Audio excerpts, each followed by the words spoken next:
सच्चिदानंद परब्रह्म डॉक्टर जयंत आठवले हे 1965मध्ये मुंबईमध्ये ग्रँट मेडिकल कॉलेजमध्ये त्यांनी MBBS ही पदवी प्राप्त केली आणि या हॉस्पिटलमध्ये त्यांनी जवळजवळ हजारो पेशंट्स जे मनोविकार असलेले पेशंट्स होते त्यांच्यावर यशस्वी संशोधन केलं, म्हणजे वेगवेगळ्या उपचार पद्धतींचं. अशा प्रकारच्या पेशंट्सला ते हाताळत होते किंवा त्यांना उपचार देत होते. म्हणजे त्यांच्या संशोधनाचा मुख्य गाभा हा होता की जे सायकोसोमॅटिक आजार असतात जगभरातल्या युनिव्हर्सिटीजमध्ये किंवा करिक्युलममध्ये या PDR मॉडेलचा अभ्यास केला जातो.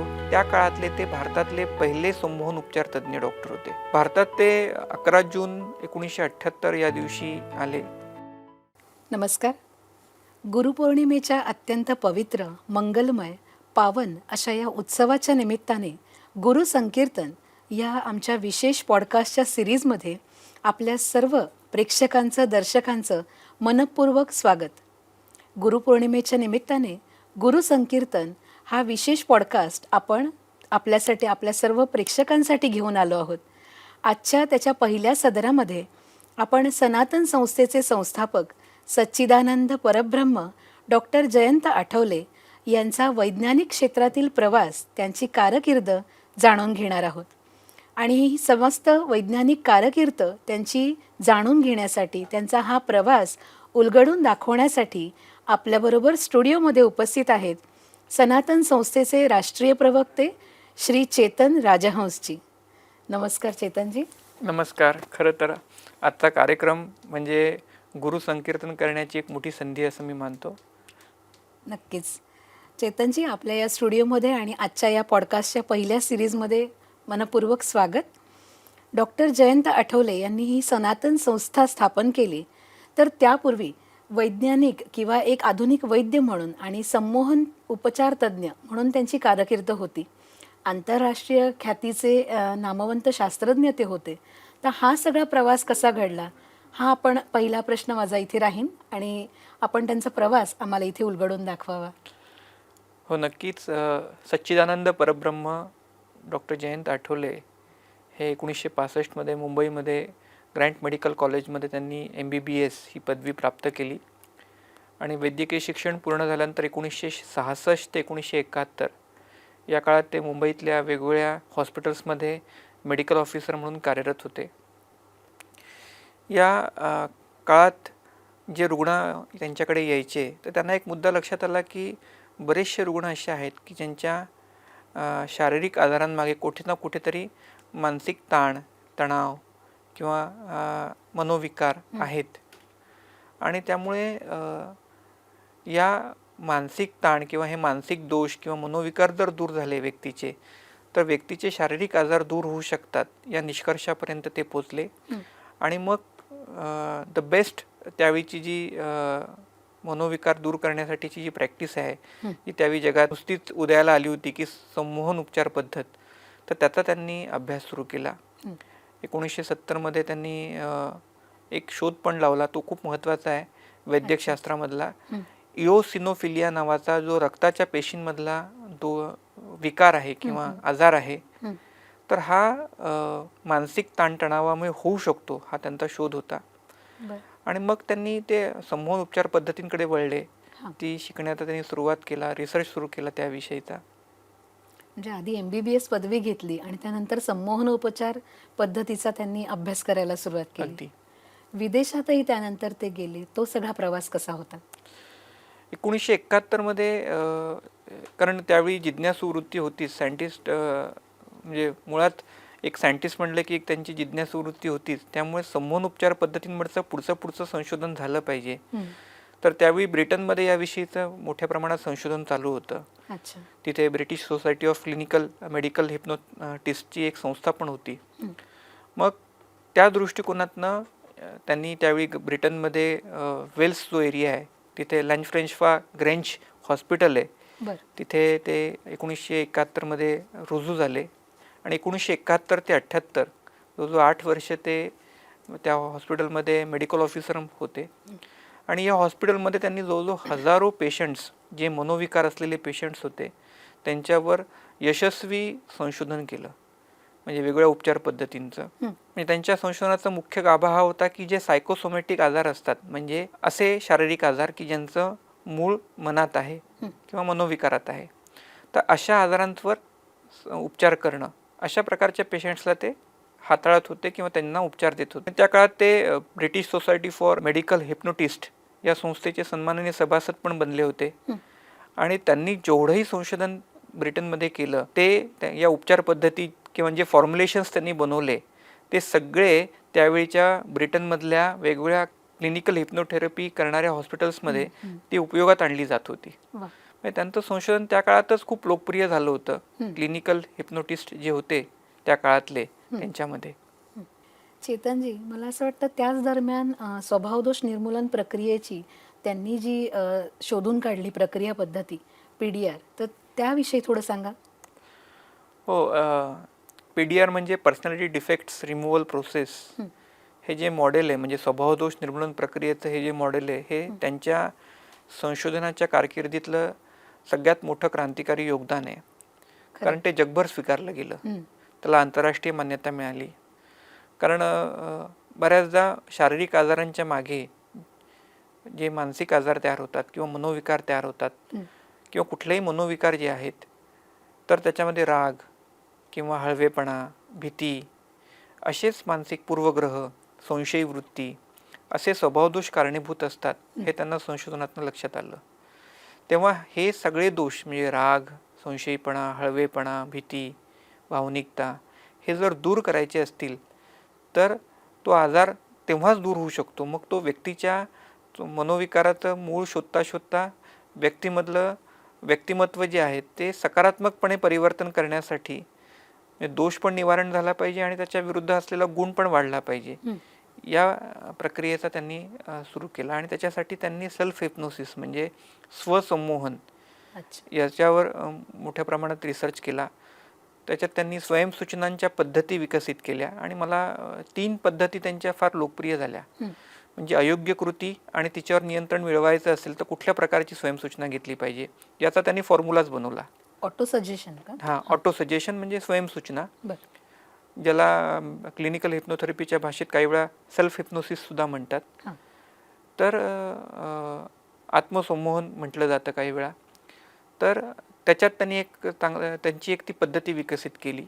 मग अयोग्य प्रतिक्रिया आणि तिच्यावर नियंत्रण यासाठी वेगळ्या पद्धतीच्या स्वयंसूचना किंवा ऑटो सजेशन्स त्यांनी निर्माण केल्या, त्याची पद्धती विकसित केली. पहिली होती अयोग्य कृती आणि त्याच्यावर नियंत्रण, दुसरी होती अयोग्य प्रतिक्रिया आणि त्याच्यावर नियंत्रण, तिसरी जी होती ती एखादी परिस्थिती आपण बदलू शकत नाही तर अशा परिस्थितीमध्ये आपण प्रतिक्रियेवर कसा ताबा मिळवायचा, हे एक मोठं म्हणजे एखादी परिस्थिती आपल्या हातात असते तेव्हा आपण काय योग्य कृती करायची ठरवू शकतो. पण बाह्य परिस्थिती जेव्हा आपण परिवर्तनीय नसते अशा परिस्थितीमध्ये आपण कुठली कृती केल्याने आपल्या दोषांवर ताबा राहणार आहे. तर अशा प्रकारची ही तिसरी पद्धत होती. आणि या सगळ्या पद्धती ज्या होत्या या विशिष्ट म्हणजे अनेक रुग्णांवर उपचार केल्यानंतर त्यांनी विकसित केल्या होत्या. त्याचे स्पेसिफिक त्यांनी फॉर्म्युले तयार केले आणि अतिशय सुंदर अशा ही पद्धत अतिशय क्रांतिकारी अशी ठरली. आजही जगभरातल्या युनिव्हर्सिटीजमध्ये किंवा करिक्युलममध्ये या PDR मॉडेलचा अभ्यास केला जातो, हे उल्लेखनीय आहे. अत्यंत अभिमानास्पद गोष्ट आहे. आणि त्याचबरोबर म्हणजे ही PDR पद्धत त्यांनी शोधून काढली आणि अगदी जगप्रसिद्ध झाली. पण त्याचबरोबर इंग्लंडमध्ये असताना किंवा परदेशांमध्ये असताना त्यांनी आणखी काही शास्त्रज्ञ म्हणून अजून त्यांचं कार्य काय होतं?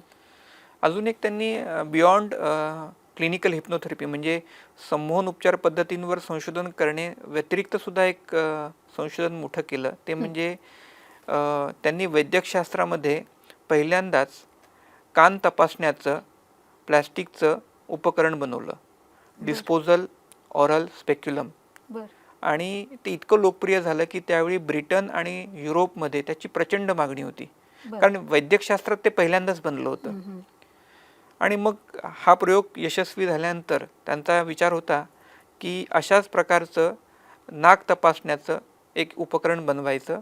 आणि त्यावेळी टॅबलेट काउंटिंग मशीन नव्हत्या, म्हणजे फार्मास्युटिकल कंपनीज ज्या होत्या त्या टॅबलेटची उत्पादन तर करायच्या पण त्याचं काउंटिंग करण्याची त्यावेळीची मशिनरी उपलब्ध नव्हती. तर त्यांनी त्याच्यावर संशोधन सुरू केलं होतं. पण असं झालं की त्याच काळात त्यांचं भारतात परत येण्याचं निश्चित झालं आणि त्यामुळे हे दोन्ही प्रकारची त्यांची संशोधनं अपूर्ण राहिली. पण जे कान तपासण्याचं उपकरण होतं ते मात्र त्यांचं यशस्वी झालं. वा. तो एक प्रकारचा वैद्यकशास्त्रातलं एक त्यांचं अभूतपूर्व संशोधन असं आपण म्हणू शकतो. खरंय. अशा रीतीने शास्त्रज्ञ म्हणूनही ते अतिशय प्रसिद्ध हो होते. तुम्ही म्हणालात त्यानंतर त्यांचा भारतात परतण्याचा सगळा प्रवास, तो सगळा पुढचा प्रवास कसा राहिला? भारतात ते 11 जून 1978 या दिवशी आले आणि त्यावेळी भारतात येण्याचं एकच कारण होतं की संमोहन उपचार पद्धतींवर जी आंतरराष्ट्रीय प्रकारचं त्यांचं संशोधन झालं आहे तर ते भारतातल्या लोकांना त्याचा लाभ व्हावा. तर याच हेतूने ते पहिल्या मुंबईत आले आणि मुंबईला त्यांचं जे निवास होतं सायनला, तिथे त्यांनी स्वतःचं क्लिनिक सुरू केलं. आणि महत्त्वाची गोष्ट म्हणजे त्या काळातले ते भारतातले पहिले संमोहन उपचार तज्ज्ञ डॉक्टर होते आणि यासाठी चतुरंग प्रतिष्ठाननी त्यांचा जाहीर सत्कार सुद्धा मुंबईत केला होता.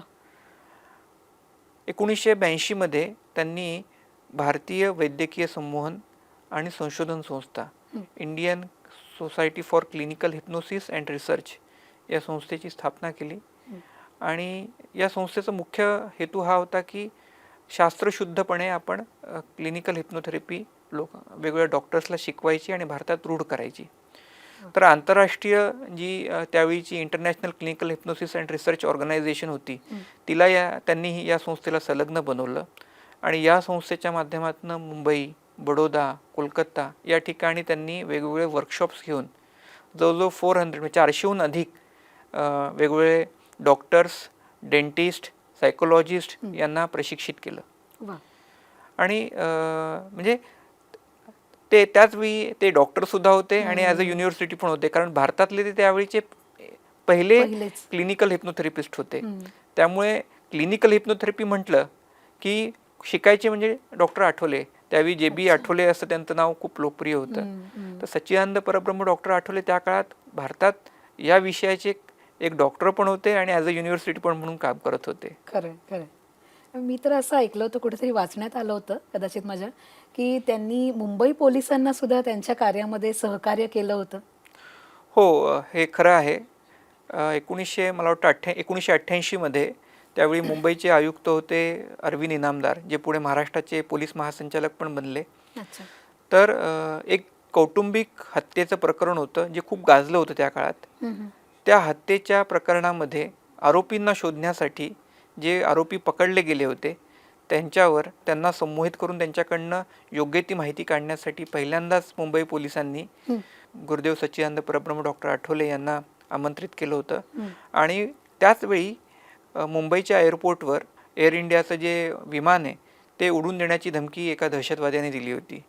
तर तो दहशतवादी पकडला गेला.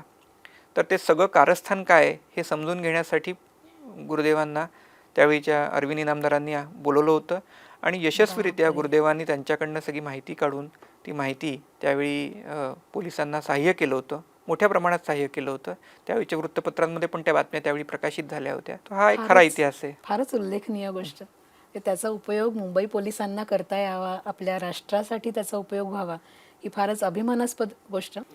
चेतनजी, खरं तर इतकं अपरिचित असं पहिलं तुम्ही त्यांच्या व्यक्तिमत्वाबद्दल आम्हाला आत्ता सांगितलात. त्याचबरोबर त्यांचं जे काही लेखन आहे त्याला जागतिक पातळीवर मान्यता मिळाली होती. त्यांचं जे लेखन आहे ते आंतरराष्ट्रीय अभ्यासक्रमामध्ये समाविष्ट करण्यात आलं, त्याविषयी थोडं सांगाल? 1983 ते 87 या काळात त्यांनी जो संमोहन उपचार पद्धतींवर जे काय संशोधन कार्य केलं ते त्यांनी international journal for clinical hypnosis and research या नावाने एक जर्नल प्रकाशित करणं सुरू केलं होतं. आणि या 5 वर्षांमध्ये 5 त्यांचे जर्नल प्रकाशित झाले. ॲन्युअल असायचं हे, वार्षिक असायचं. आणि त्यात त्यांचे जो 123 म्हणजे 123 रिसर्च पेपर, शोध निबंध संमोहन उपचार पद्धतींवर प्रकाशित झाले. आणि हे 123 शोध निबंध आज जगभरातल्या क्लिनिकल हिप्नोथेरपी विषयीच्या ज्या अकॅडमी आहे किंवा करिक्युलम आहे त्याच्यामध्ये अभ्यासक्रम आहे त्याचा एक भाग बनले आहेत. ॲब्लेक्स पब्लिशिंग कॉर्पोरेशन ही जी मोठी प्रकाशन संस्था आहे कॅनडातली, तर त्याच्यातला फ्रंटियर्स ऑफ सायकोथेरपी ही एक प्रतिष्ठित ग्रंथमालिका आहे त्या कॉर्पोरेशनद्वारे जी प्रकाशित केली जाते. जी विशेषतः अमेरिका आणि युरोप या देशांमधले जे क्लिनिकल हिप्नोटिस्ट आहेत ते या किंवा क्लिनिकल सायकोलॉजिस्ट आहेत त्याला रेफरन्स मटेरियल म्हणून या फ्रंटियर्स ऑफ सायकोथेरपी या ग्रंथमालिकेचा उपयोग करतात. वा. तर त्यात गुरुदेवांचं PDR मॉडेल जे आहे, पर्सनॅलिटी डिफेक्ट रिमूव्हल प्रोसेसचं जे मॉडेल आहे स्वभावदोष निर्मूलन प्रक्रियेचं, ते रेफरन्स मटेरियल म्हणून स्वीकारलं आहे त्यांनी. त्यामुळे जगभरात विशेषतः अमेरिकन युरोपीय देशांमध्ये जिथे क्लिनिकल हिप्नोथेरपी शिकवली जाते तिथे ह्याचा वापर केला जातो. त्यांची 2 मोठी महत्त्वाची पुस्तकं म्हणजे सायन्स ऑफ हिप्नोथेरपी आणि दुसरं हिप्नोथेरपी फॉर हॅपीनेस. ही 2 पुस्तकं सुद्धा रेफरन्स मटेरियल म्हणून वेगवेगळ्या युनिव्हर्सिटीजमध्ये वापरली जातात. विशेषतः या पुस्तकांमधलं जे ब्रेन वेव्ह ॲनालिसिस किंवा मनाच्या शुद्धीकरणाचे तांत्रिक बारकावे याविषयीचं जे त्यांचं अचूकपणे मांडलेलं आहे ते तिथे रेफर केलं जातं. या पद्धती विकसित पाहिल्या जातात. तर हा एक त्यांच्या सखोल विषयाचा मी म्हटलं की जगभरातल्या युनिव्हर्सिटीजमध्ये सुद्धा आजही हा अभ्यासक्रमात वापर होतो. बरोबर. चेतनजी, तुम्ही सांगत असताना एक उत्सुकता मनात निर्माण झाली की नक्की ते रुग्णांवर उपचार कसे करायचे, म्हणजे त्यांची पद्धती काय होती? त्यांच्या उपचार पद्धतीचं एक वैशिष्ट्य असं होतं की एखादा रुग्ण त्यांच्याकडे आल्यानंतर पहिल्यांदा डॉक्टर म्हणून त्यांनी त्याच्यावर उपचार करायचे, पण ते रुग्णाला स्वावलंबी बनवायचे. म्हणून सेल्फ हिप्नोसिसची जी पद्धत जी निर्माण झाली ती त्यातून झाली. म्हणजे डॉक्टर नसताना सुद्धा रुग्ण स्वतःवर स्वसंमोहनाद्वारे उपचार करू शकत होता. सेल्फ हिप्नोसिस हा त्यांच्या उपचार पद्धतीचा म्हणजे वैशिष्ट्य होतं. आणखी एक वैशिष्ट्य म्हणजे एज रेग्रेशन हा त्यांच्या उपचार पद्धतीची एक विशेषता होती. म्हणजे वयानुसार मागे जाणं. आत्ता व्यक्ती जो रुग्ण आहे ज्या वयात आहे त्याला संमोहन अवस्थेत भूतकाळात घेऊन जायचं, त्याच्या बालपणात घेऊन जायचं आणि बालपणात कुठली अशी मानसिक त्रासदायक घटना, धक्कादायक घटना घडली की ज्याच्यामुळे त्याच्यात तो मनोविकार निर्माण झाला आहे हे शोधायचं. हे या पद्धतीचं वैशिष्ट्य होतं. दुसरं एक वैशिष्ट्य त्यांच्या पद्धतीमध्ये होतं ते म्हणजे की ते त्यांनी स्वतः स्वयंसूचनांच्या पद्धती म्हणजे ऑटो सजेशन्सच्या पद्धती विकसित केल्या होत्या. ऑटो सजेशन म्हणजे दुसरं तिसरं काही नाही तर बुद्धीने मनाला सकारात्मक करणारी सूचना देऊन रुग्णाचं आत्मबळ वाढवणं. तर अशा प्रकारच्या सूचना पद्धती मी मगाशी पण सांगितलं की त्यांनी वेगवेगळ्या प्रकारच्या सूचना, अयोग्य कृती आणि ताबा, अयोग्य प्रतिक्रिया आणि त्याच्यावर ताबा, किंवा एखादी परिस्थिती आपण बदलू शकत नाही तर अशा परिस्थितीत मनावर ताबा, तर अशा पद्धती त्यांनी विकसित केल्या. आणि या पद्धती ज्या आहेत त्या खरोखर रुग्णांसाठी उपयुक्त ठरल्या, वैशिष्ट्यपूर्ण ठरल्या मेडिकल क्लिनिकल हिप्नोथेरपीमध्ये. आणि सगळ्यात महत्त्वाची गोष्ट अशी की 1994 मध्ये त्यांनी आपली वैद्यकीय कारकीर्द संपुष्टात आणली, कारण ते अध्यात्माकडे पूर्णपणे वळले होते. अध्यात्माचं पूर्ण कार्य करायचं त्यांनी ठरवलं, पूर्णवेळ कार्य.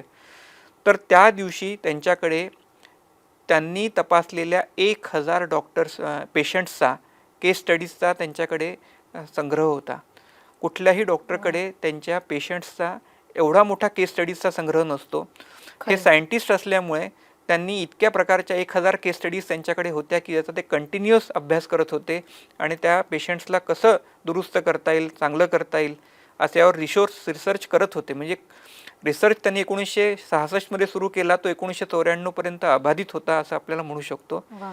1994 मध्ये पूर्णवेळ अध्यात्माचं कार्य करायचं ठरवल्यामुळे त्यांनी त्यांची वैद्यकीय कारकीर्द थांबवली. एवढंच इथे सांगायचं आहे. हो, पण मला खरंच आश्चर्य वाटतंय की जसं तुम्ही म्हटलं की इतके काही आपण सगळे पेपर वगैरे ठेवत नाहीत डॉक्टर लोक, मग इतका पहिल्यापासूनचा सगळा त्यांनी ते नोंदी ठेवणं आणि त्यांचा शास्त्रज्ञ म्हणून एक दृष्टिकोन जो होता त्यांचा की हे आपल्याला सगळं नंतर लागणार आहे अभ्यासासाठी, खरंच अचंबित करणारी त्यांची ही सगळी वैद्यकीय कारकीर्द आहे. मग सगळ्यांच्याच किंवा माझ्याही मनात प्रश्न पडतोय की इतकी सगळी प्रसिद्धी, आंतरराष्ट्रीय ख्यातीचे एक अतिशय प्रसिद्ध हे मानसोपचार तज्ज्ञ आणि मग अध्यात्माकडे कसं काय वळले? तर झालं असं की साधारणतः 1982-83 मध्ये, म्हणजे भारतात ते 78 साली आलेच होते, तर 78 ते 83 या काळात त्यांनी हजारो रुग्णांवर उपचार केले. आणि त्यांना एक गोष्ट प्रकर्षाने लक्षात आली की बरेचसे मानसिक आजार जे आहेत ते औषधोपचार करून किंवा संमोहन उपचार पद्धतींद्वारे दुरुस्त होत नाही आहेत. आणि त्यांना हे लक्षात आलं की हेच रुग्ण काही दिवसांनी नारायण नागबली, त्रिपिंडी श्राद्ध किंवा संतांच्याकडे मार्गदर्शनाखाली राहून साधना करणं, वास्तुदोष निवारण करणं, पितृदोषासाठी प्रयत्न करणं, असे विविध आध्यात्मिक उपचार करून दुरुस्त झालेत किंवा चांगले बरे झालेले आहेत. गुरुदेव सायंटिस्ट असल्यामुळे वृत्ती जिज्ञासू तर होतीच, त्यामुळे हे रुग्ण कशामुळे बरे झाले यासाठी त्यांनी त्यांच्याकडे जाऊन विचारणा केली, चर्चा केली, जिज्ञासेने विचारलं की तुम्ही काय केलं असं. तर या सगळ्या रुग्णांनी जेव्हा सांगितलं की आम्ही आध्यात्मिक उपचार केले आणि आम्ही बरे झालो, तेव्हा त्यांना लक्षात आलं की काही मानसिक आजारांच्या मागे आध्यात्मिक कारण असू शकतं, प्रारब्ध असू शकतं किंवा पूर्वजांचे त्रास असू शकतात किंवा वाईट शक्तींची, अनिष्ट शक्तींची बाधा असू शकते. तर हा एक त्यांच्या संशोधनातला एक त्यांना दृष्टिकोनातून एक नवीन विषय होता, जिज्ञासेचा विषय होता की अशा प्रकारचं काहीतरी वेगळं विज्ञान आहे किंवा वेगळं की जे व्यक्तीला दुरुस्त करतं, बरं करतं. आणि मग संमोहनशास्त्रांचा तर रिसर्च चालूच होता. मग अध्यात्मशास्त्राचा पण त्यांनी अभ्यास सुरू केला, कारण एक बेस्ट प्रॅक्टिशनर, मेडिकल प्रॅक्टिशनर बनण्यासाठी जर त्याच्याकडे येणारा 100% पेशंट त्याला बरे करायचे आहेत तर त्याला दोन्ही उपचार पद्धती आल्या पाहिजेत. तर या दृष्टिकोनातनं त्यांनी संमोहनशास्त्राबरोबर अध्यात्मशास्त्राचा अभ्याससुद्धा सुरू केला. आणि त्यावेळी ते ठिकठिकाणी संमोहनशास्त्र आणि अध्यात्मशास्त्र या विचार लेक्चर पण घ्यायला लागले काही कालांनी. आणि जवळजवळ 1983 मला आठवतं त्यांनी लिहिलेलं आहे त्यांच्या ह्याच्यात की जवळजवळ त्या काळातल्या 25हून अधिक अध्यात्मातल्या अधिकारी संतांच्या त्यांनी भेटी घेतल्या आणि अध्यात्म शिकण्याचा प्रयत्न केला. हाच प्रश्न माझ्याही मनात आला की नक्की ते मग हे सगळं शिकण्यासाठी, हे अध्यात्मशास्त्र जाणून घेण्यासाठी कोणाचं त्यांनी मार्गदर्शन घेतलं, कुठल्या संतांकडे गेले की काय, कशी घडली ही प्रक्रिया? आज आपण पाहतो की बरेच संत असतात, पण अध्यात्मातला अधिकार असलेले संत असे त्या काळातल्या 25 अधिकारी संतांशी त्यांनी भेटी घेतल्या आणि अध्यात्म हा प्रायोगिक तत्वावर शिकण्याचा प्रयत्न केला. त्या काळात परमपूज्य झुरळे महाराज डोंबिवलीचे मोठे संत होते, पूज्य नाना दाते मुंबईचे एक संत होते, मलंगशाह बाबा म्हणून एक संत होते, किंवा अण्णा करंदीकर डहाणूचे मोठे संत होते, किंवा परमपूज्य काणे महाराज म्हणून एक संत होते. या सगळ्यांकडे जाऊन त्यांनी अध्यात्म शिकण्याचा प्रयत्न केला. आणि मजा अशी त्यांना की हे सगळे वेगवेगळ्या योगमार्गानुसार साधना करणारे होते. म्हणजे कोणी भक्तियोगी होतं, कोणी ध्यानयोगी होतं, कोणी कर्मयोगी होतं, मार्ग निरनिराळे. तर प्रत्येकाचा मार्ग त्यांना शिकता आला. अध्यात्मात वेगवेगळ्या साधना पद्धतींचा अभ्यास करता आला त्यामुळे त्यांना. आणि याचबरोबर काही संतांनी त्यांना वेगवेगळ्या गोष्टी शिकवल्या. जसं पूज्य नाना दाते होते, त्यांनी अध्यात्माची जी थेरी आहे ती त्यांना शिकवली. मलंगशाह बाबा होते, त्यांनी वाईट शक्तींचे त्रास याचा सूक्ष्म प्रायोगिक भाग शिकवला. किंवा हे होते आमचे काणे महाराज होते, तर काणे महाराजांनी अध्यात्माची माहिती कशी त्याचं विश्लेषण करायचं, कसा अभ्यास करायचा हे शिकवलं. तर अशा प्रकारे वेगवेगळ्या संतांकडनं वेगवेगळ्या गोष्टी ते शिकले. आणि हा अध्यात्माचा अभ्यास त्यांचा सुरू झाल्यानंतर 1987 जो काही वेगवेगळ्या संतांकडनं ते अध्यात्म शिकले होते त्याच्याविषयी त्यांनी एक अध्यात्मशास्त्राचा चक्रमुद्रांकित ग्रंथ प्रकाशित सुद्धा केला होता, सायक्लोस्टाईल. चेतनजी, सनातन संस्थेचे संस्थापक सच्चिदानंद परब्रह्म डॉक्टर जयंत आठवले हे स्वतः एक शास्त्रज्ञ होते. मग अध्यात्मशास्त्राचा अभ्यास त्यांनी फक्त थिओरॉटिकल पातळीवर, म्हणजे फक्त तात्विक पातळीवर केला की काही स्वतः प्रयोग वगैरे करून पाहिले? निश्चित त्यांनी प्रयोग केले. आणि जसं अध्यात्मातली थिओरॉटिकल माहिती वेगवेगळ्या संतांकडनं शिकत होते. 1986 गणपत डोंगरे गुरुजी होते, तर त्यांनी 13 लाख कोटींचा रामनामाचा जप केला होता. तर एवढा मोठा जप कोणीतरी करू शकतं, ह्याने अध्यात्म कृतीचं शास्त्र हे त्यांना कळलं होतं. तर मग स्वतःही जप करण्यासाठी त्यांनी स्वतः वर्षभर 1986 ते 87 वर्षभर जपही केला आणि तो जप लिहून काढण्यासाठी प्रयत्न केला. आणि अनेक वह्या जपाच्या त्यांनी लिहून काढल्या. म्हणजे लिहून काढल्याने काय लाभ होतो आणि नुसता जप केल्याने काय लाभ होतो, हा प्रयोग त्यांच्या त्यावेळीचा तो अध्यात्मातला पहिला प्रयोग होता असं म्हणता येईल. त्याच्यानंतर त्यावेळी परमपूज्य अण्णा करंदीकरांकडे, डहाणूचे संत, त्यांच्याकडे ते जायचे अध्यात्म शिकायला. त्यावेळी परमपूज्य अण्णांनी सांगितलं त्यांना की अध्यात्मातली प्रत्येक कृती आपण पहिले कृतीत आणली पाहिजे, आचरणात आणली पाहिजे, त्याचा अनुभव घेतला पाहिजे, तर आपल्याला त्याचं शास्त्र किंवा त्याविषयी ती अनुभूती येऊ शकते. मग त्यांनी त्यावेळी हठयोगाचा अभ्यास केला. म्हणजे आसनं, मुद्रा, प्राणायाम, त्राटक हे रोज ते करून पाहिजे. जो अर्धा तास त्राटक लावून पाहिजे. त्राटकाचे त्यांनी प्रयोग केले, मुद्रांचे प्रयोग केले, प्राणायाम रोज अर्धा तास करत होते. म्हणजे हठयोगातल्या प्रत्येक कृतीचा त्यांनी हठयोग शिकण्यासाठी, हठयोगानुसार साधना त्यांनी शिकण्यासाठी प्रयत्न केला. त्याच्यानंतर सुद्धा उपवासाचं पण एक शास्त्र आहे आपल्या सनातन धर्मामध्ये. तर उपवास करण्याच्या दृष्टिकोनातनं त्यांनी 1990मध्ये नवरात्रीमध्ये 9 दिवस सकाळ संध्याकाळ लस्सी घेऊन ते फक्त राहिले. पूर्ण वेळ त्यांनी उपवास केला. तर अध्यात्म शिकण्यासाठी जे जे काही प्रयोग करायचे होते असे असंख्य प्रयोग केलेत.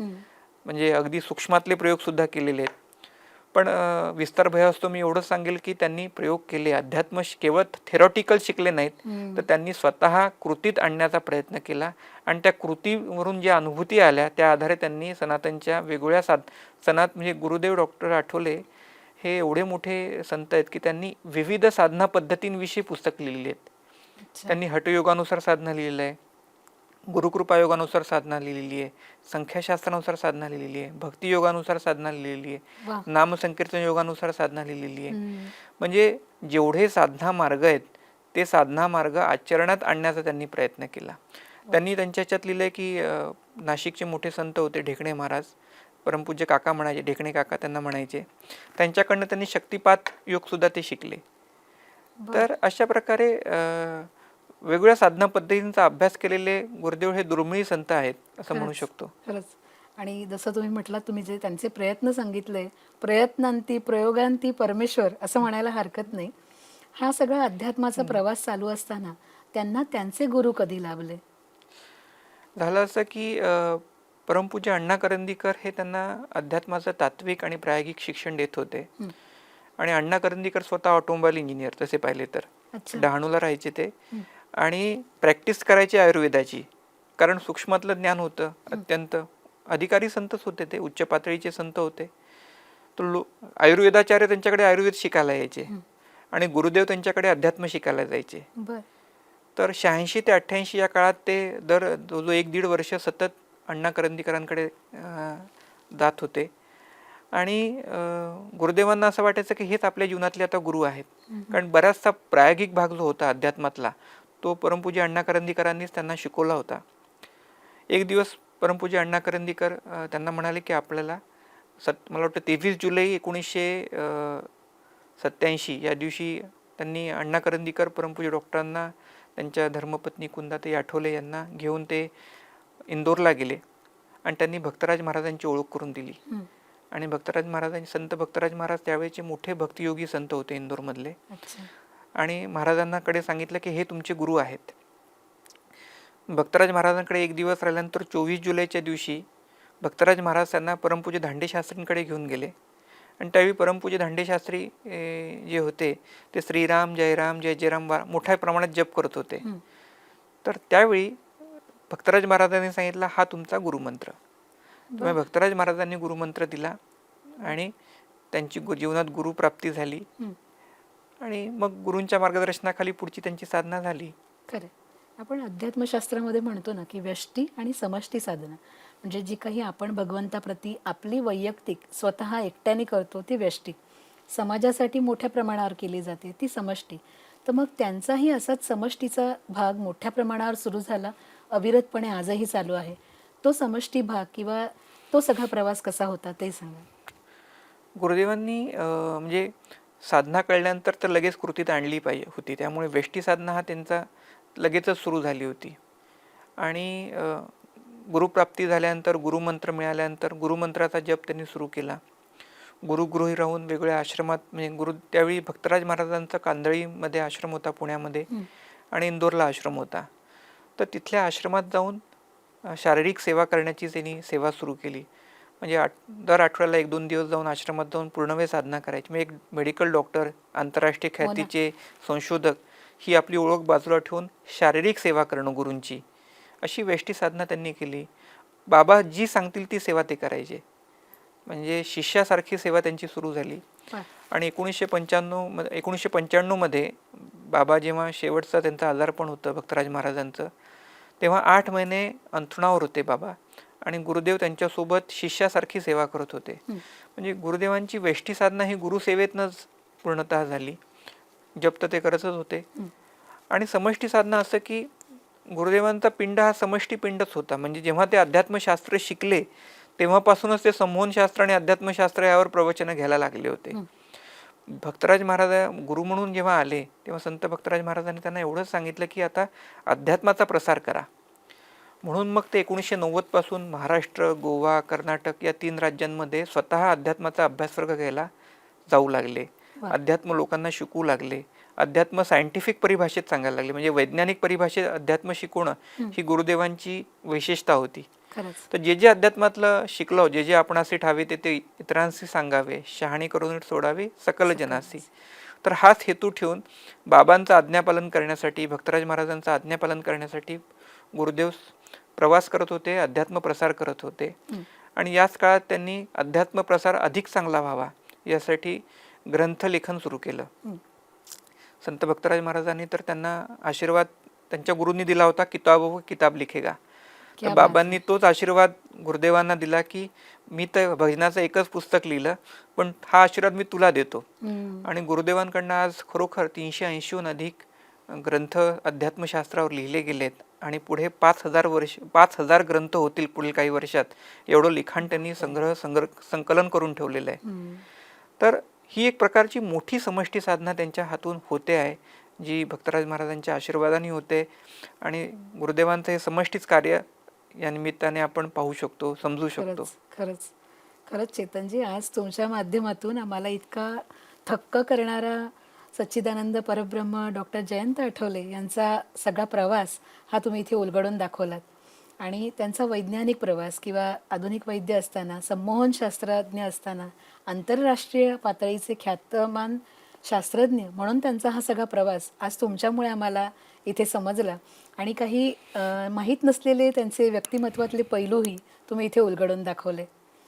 दर्शक हो, असाच हा प्रवास आणि असाच या संस्थेविषयी किंवा संस्थेच्या संस्थापकांविषयी संपूर्ण महिमा, त्यांची माहिती आपण अशीच जाणून घेणार आहोत.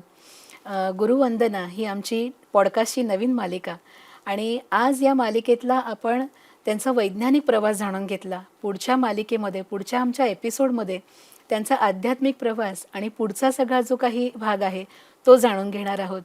तर ही सगळी अनमोल माहिती तुम्ही आज आम्हाला इथे दिलीत, याबद्दल आमच्या सगळ्या दर्शकांच्या वतीने, प्रेक्षकांच्या वतीने मी तुमचे आभार मानते. धन्यवाद चेतनजी. सगळ्यांना धन्यवाद. शेवटी मी एवढंच सांगेल की गुरुदेवांचे जे मी अपरिचित पैलू सांगितले, तर गुरुदेवांचं जे मुख्य संशोधन कार्य संमोहन उपचार पद्धतींविषयी आहे, तर त्यांचे 13 ग्रंथ प्रकाशित आहेत. किंवा गुरुदेवांचं साधना पद्धतींविषयीचं जे संशोधन आहे ते पण हठयोग असो किंवा भावजागृतीसाठी साधना असो, संख्याशास्त्रानुसार साधना असो, असे अनेक ग्रंथ हे सुद्धा sanatanshop.com या वेबसाईटवर विक्रीसाठी उपलब्ध आहेत. आपण आवर्जून वाचू शकता. गुरुदेवांचं चरित्र सुद्धा या वेबसाईटवर उपलब्ध आहे, त्याचाही तुम्ही लाभ घेऊ शकता. निश्चितच. धन्यवाद.